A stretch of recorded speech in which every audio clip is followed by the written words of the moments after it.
Dios les bendiga, mis amados hermanos, nuevamente. ¿Sí? Vamos por favor a abrir estas Biblias, vamos a hacerlo en la carta a los Hebreos, capítulo número 2. El verso primero ya fue motivo de estudio el año pasado, pero vamos a volverlo a leer, ¿sí? Y nos concentraremos en el verso 2 hasta el verso número 4. ¿Sí? Pero le vayamos a Hebreos 2, verso primero.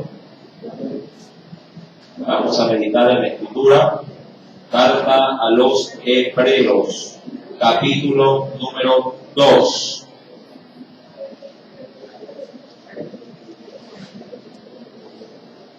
Lo tenemos.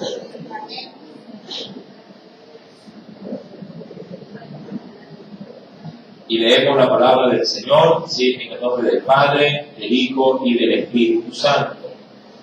Por tanto, es necesario que con más diligencia atendamos a las cosas que hemos oído, no sea que nos deslicemos. Verso 2, léalo por favor.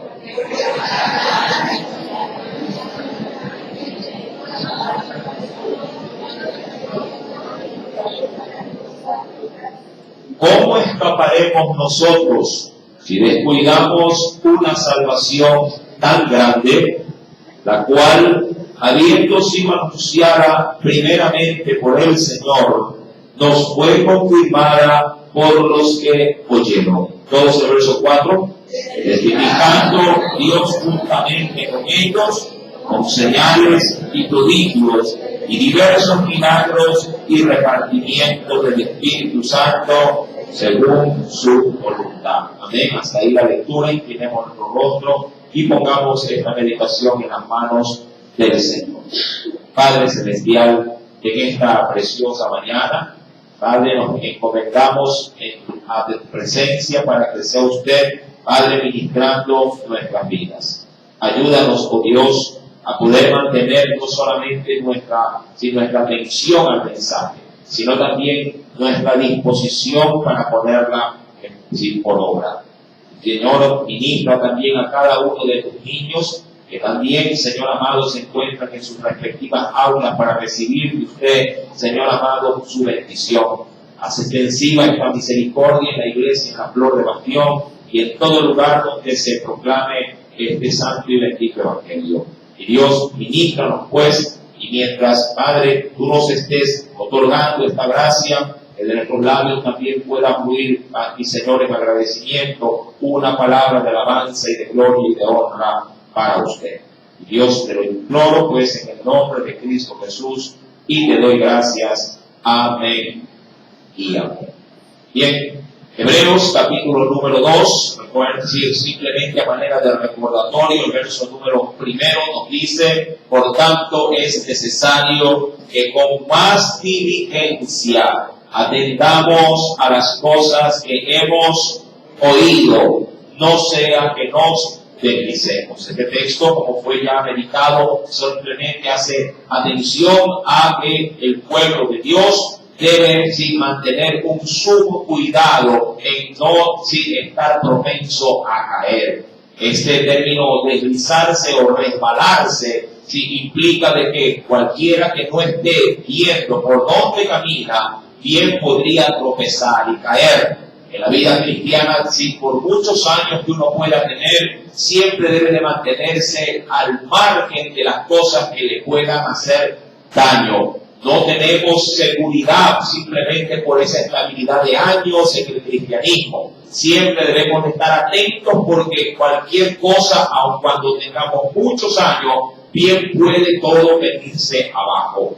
Esta situación ya el apóstol Pablo la había anunciado, recordemos ya en textos anteriores.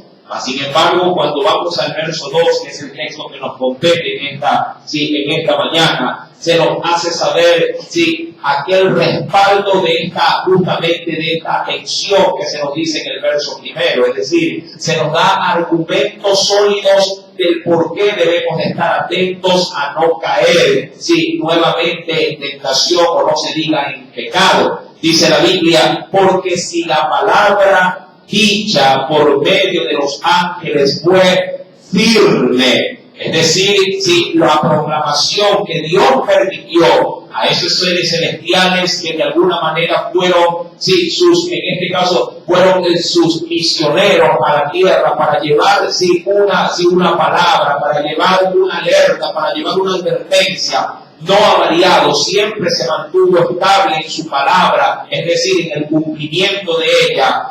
De la misma forma, para con nosotros, el mensaje dado por ellos fue más que confirmado cuando vino por los propios labios de nuestro Salvador Jesucristo. Cuando se habla acerca del versículo número 12, nos dice, la palabra dicha por medio de los ángeles fue firme, y esto es así. Cuando uno va de primera mano a Éxodo capítulo número 23, bien se nos dice desde el verso 20 al 21 que cuando Dios envía emisarios celestiales, es decir, ángeles para llevar un mensaje, este mensaje debe de ser asumido primeramente como verdad de Dios y debe de ser obedecida como palabra de Dios también. Acompáñenme por favor para corroborar lo que estamos diciendo. Sí, Éxodo capítulo número 23, verso número 20 al 21, se nos dice, en ese texto, Éxodo capítulo 23, versículo número 20 al 21, cuando Dios liberó a su pueblo, envió su presencia a través justamente de un ángel. Dice la Biblia, he aquí yo envío mi ángel delante de ti, para que te guarde en el camino y te introduzca en el lugar que yo he preparado. Verso número 21. Sí, mire con atención este pasaje. Guárdate delante de él. Oye su voz. No le seas rebelde, porque él no perdonará nuestra rebelión, porque mi nombre está en él. Es decir, sobre él pesa mi autoridad y él saldrá a cumplir esa palabra. Quienes oyeron mensajes a través de ángeles al solo traspié de incredulidad o desobediencia, nunca hubo de parte de ellos misericordia, si es que así se lo quisiera presentar. Fueron tacantes y la sentencia ante la incredulidad, o si diríamos en sí, también la inestabilidad en este caso de aceptar el mensaje, fue sancionada de manera rápida, de manera emergente. Un ejemplo de ello podríamos ir a los evangelios. Venga conmigo por favor y veamos qué se nos dice.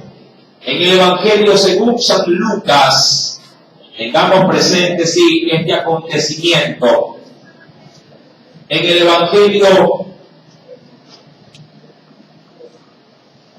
de Lucas, en el capítulo número 1,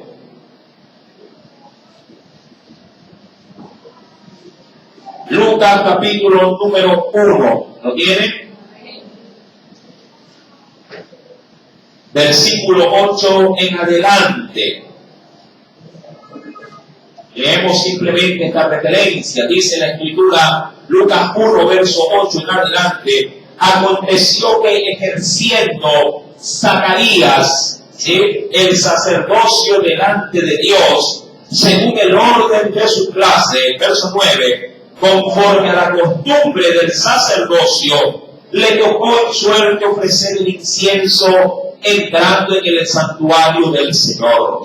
Y toda la multitud del pueblo estaba fuera orando a la hora del incienso. Verso 11. Y se le apareció un ángel del Señor puesto en pie a la derecha del altar del incienso. Y se turbó Zacarías al verle y le sobrecogió temor. Verso número 13.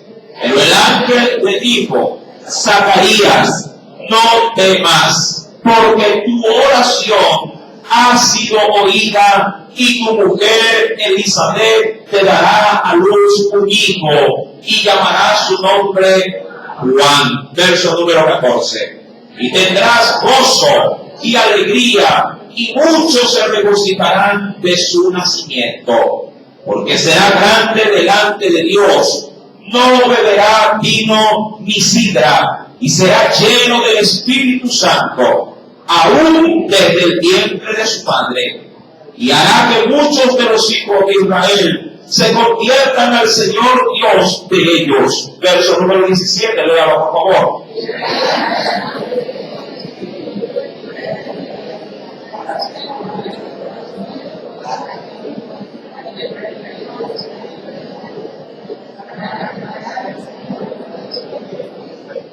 Recuerde que el mensaje que el ángel presenta no es a cualquier individuo, es directamente a un sacerdote. Versículo número 18.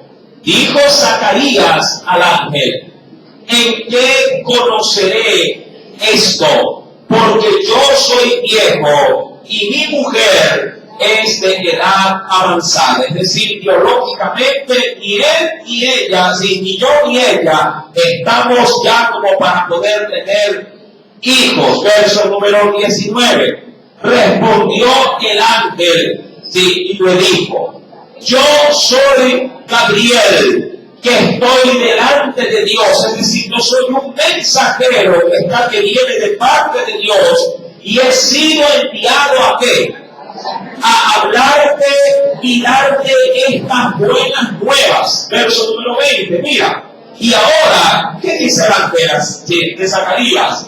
Quedarás mudo y no podrás hablar hasta el día en que esto se haga, por cuanto no creíste mis palabras, las cuales se cumplirán a su tiempo. Sí, la pregunta que nace ahí es: ¿qué misericordia, en todo caso, si se lo quiere ver de manera superficial, este ángel? No tuvo contemplación a la más mínima objeción por parte de Zacarías. ¿Qué hizo el ángel? Estableció sentencia de juicio y lo dejó mudo. Mi amado hermano, cuando vamos pues a la carta de los Hebreos, luego de ver esta pequeña referencia, entendemos bien que cuando Dios enviaba mensajes, en comando en este caso a los ángeles para anunciar a los hombres su voluntad, la Biblia nos dice en el versículo número 2, si la palabra por medio justamente de esos ángeles fue, ¿qué cosa dice la Escritura?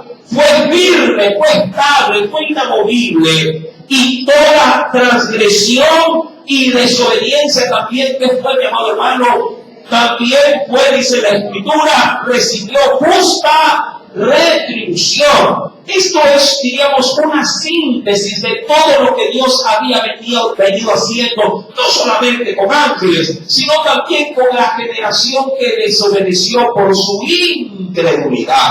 Nosotros debemos de entender, mi querido hermano, que el mensaje de Dios siempre se mantuvo a lo largo de toda la historia del ser humano. Dios queriendo siempre rescatarlo, siempre queriendo restaurarlo, siempre queriendo mantenernos cerca de Él como su Dios. Pero la generación, como usted sabe muy bien, antigua, desobedeció al mandato de Dios. En el verso 3 nos dice: ¿cómo escaparemos nosotros si descuidáramos una salvación tan grande? A veces pensamos que nosotros tenemos cierta ventaja, y es verdad que sí. En Cristo Jesús hay una gran ventaja con respecto a los mensajes que recibieron como promesa el pueblo judío. Pero si tenemos una ventaja adicional al conocer a Jesús como Salvador, también mayor es el riesgo de juicio si aquel que conociendo se aparta del camino del Señor. Mi amado hermano, recuerde el verso número 1, la parte final, donde se nos dice que debemos de tener cuidado, no sea que nos llegásemos a deslizar. La generación antigua, se nos dice en la primera carta de Corintios, capítulo número 10, recibió duras reprensiones por su incredulidad al mensaje dado. Venga conmigo, por favor, primera carta a los Corintios, capítulo número 10. Verso 5 en adelante. Primera carta a los Corintios, capítulo número 5. Miremos con atención qué nos dice el Señor. ¿Lo tienen? Primera de Corintios, capítulo número 10, verso número 5 en adelante. Nos dice el Señor: pero de los más de ellos ellos, hablando de su pueblo, pero de los más de ellos no se agradó Dios, por lo cual quedaron postrados en el desierto. Verso número 6.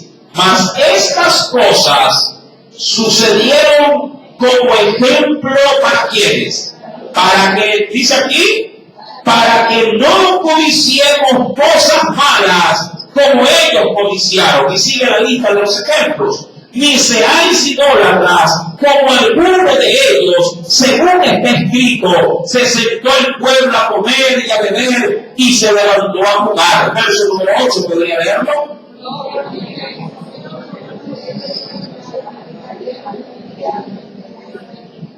Ni tentemos al Señor como también algunos de ellos le tentaron y perecieron por la serpiente. Verso número 10. Ni murmuréis como algunos de ellos murmuraron y perecieron por el destructor. Ahora, hay un denominador común en esta lista de ofensas a Dios. Todas quedaron con su respectiva retribución.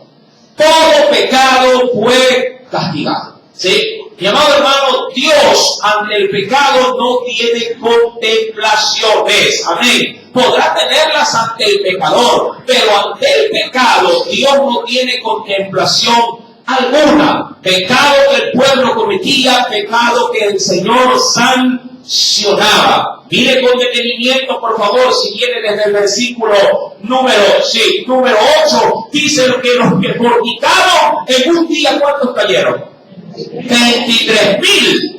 De los que tentaron al Señor, que nos dice en el verso número 9, ellos ¿qué pasaron? Perecieron por las serpientes.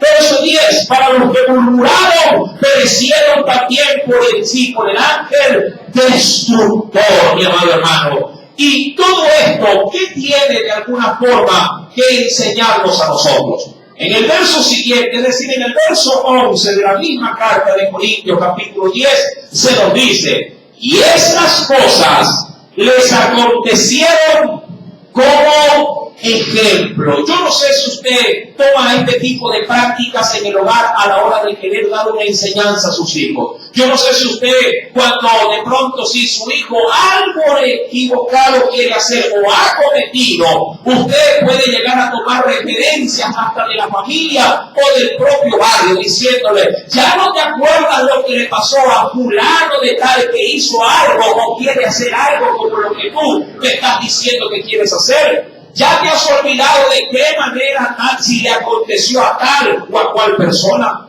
Y querido hermano, uno siempre tiene de tomar las referencias de otros para corregir nuestros errores o nuestras posibles caídas. Esta situación así lo advierte en el verso 11, cuando se nos dice: estas cosas acontecieron como ejemplo y han quedado escritas o están escritas para amonestarnos ¿a quiénes? A nosotros, quienes han alcanzado los fines, dice acá, de los siglos. Verso 12 termino: así que el que piensa estar firme, mire que no caiga, o mire que no vaya, como le decía Hebreos 2:1, cuidado se vaya a deslizar. Cuando retomamos pues la carta a los Hebreos, capítulo número 2, recuerden el versículo número 3, ¿cómo escaparemos nosotros si descuidamos una salvación tan grande? De esto también el apóstol Pedro tiene algo que mencionarnos. Venga conmigo, por favor, hacia la primera carta del apóstol Pedro. Primera carta del apóstol Pedro.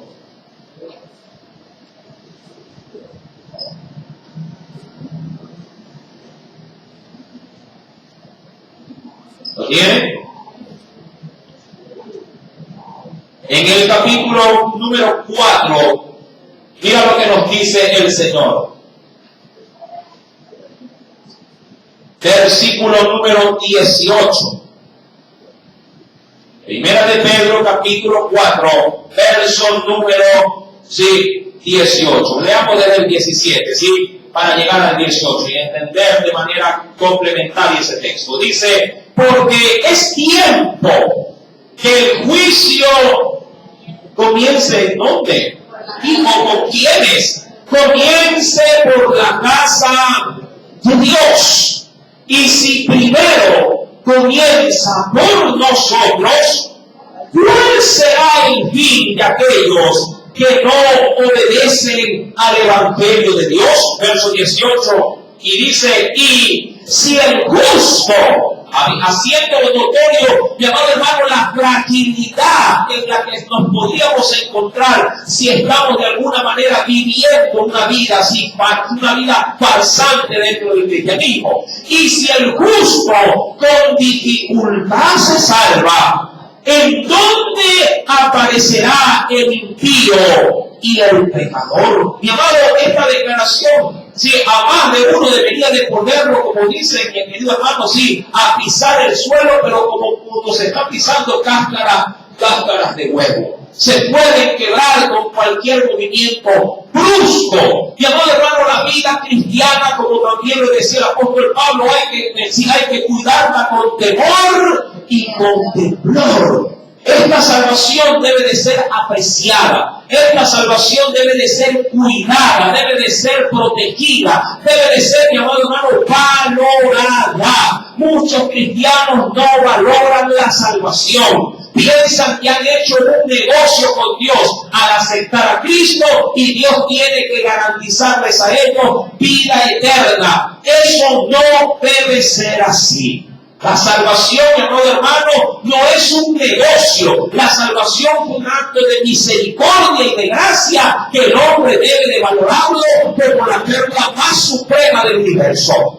Y querido hermano, cuando recogamos pues, siguiendo nuevamente al capítulo número 2, en la carta a los Hebreos, se nos dice, ¿cómo escaparemos nosotros si descuidamos una salvación tan grande? Ahora, la advertencia del verso número 3, en esta manera de pregunta, de interrogante, pone a la verdad en tela de juicio para aquellos que piensan que Dios está obligado a salvar y que la salvación no se pierde. Pregunto, si el apóstol Pablo hace una declaración como esta, pregunto yo, mi amado hermano, ¿está en tela de riesgo la salvación de una persona con este tipo de declaración?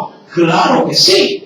Si Pablo hubiese estado completamente seguro de que la salvación, si es de alguna forma, si imperdible, mi amado hermano, él se hubiese amparado simplemente en esa gracia y no hubiese expuesto, no hubiese manifestado esta alerta al resto del pueblo. Pero hemos visto nosotros, mi amado hermano, si considerando Corintios capítulo 10, de qué manera todos los que se resistieron a la gracia de Dios fueron destruidos en el desierto. Mi amado, todos fueron liberados, sí, claro que sí, pero los que en el camino se mantuvieron obstinados y rebeldes, todos también fueron eliminados. Recuerden, mi amado hermano, que una generación entera murió durante los 40 años que duraron vagando en el desierto. En el verso 5, en el verso número 13 nos dice, ¿cómo escaparemos nosotros si